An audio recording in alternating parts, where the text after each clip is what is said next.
Okay sir. ઘટનાની હકીકત એ પ્રકારની છે કે દાહોદ ટાઉન બી ડિવિઝન પોસ્ટે વિસ્તારમાં જે હેલિપેડ વિસ્તાર છે, પાંડવોના આસપાસનો વિસ્તાર, ત્યાં ફરિયાદી અને જેના મિત્રો છે એ લોકો ફરવા માટે ગયા હતા. એ દરમિયાન ત્રણેક અજાણ્યા ઇસમો હતા એ ત્યાં આવી અને ધારીઓ બતાવી એમને મારી નાખવાનો ડર બતાવી એમની પાસેથી હાથમાં પહેરેલા 2 ચાંદીના કડા એટલે કે ભોરિયા અને એના ખિસ્સામાં રહેલું પાકીટ રોકડ રકમ હતી એ લઈ ગયેલા હતા. આ ઘટનાની પોલીસને જાણ થતાં તાત્કાલિક દાહોદ ટાઉન બી ડિવિઝનના પોસ્ટેના સ્ટાફ દ્વારા અલગ અલગ ટીમો બનાવી ટેકનિકલ અને હ્યુમન ઇન્ટેલિજન્સ દ્વારા પ્રયત્ન કરી અને સમગ્ર બનાવને ડિટેક્ટ કરવામાં આવેલો છે. અને બનાવની અંદર જે રકમ ગઈ છે તથા બંને ભોરિયા કહે છે એ સંપૂર્ણ 100% રિકવર કરવામાં આવેલું છે.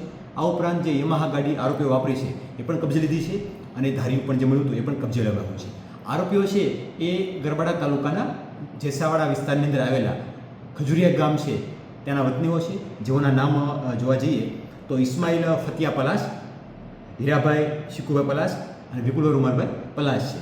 એ ત્રણેય લોકોને અટક કરી એમને કોર્ટમાં રજૂ કરી એમાં રિમાન્ડ લેવામાં આવેલા છે અને એમની આગળ જે કાયદેસર કાર્યવાહી છે એ હાથ ધરવામાં આવેલી છે. સર, ઝડપાયેલા આરોપીઓ છે હાલમાં એમનો કોઈ હિસ્ટ્રી હોય એવું જણાવેલ નથી, પરંતુ એ બાબતે વિગતવારની તપાસ ચાલુમાં છે.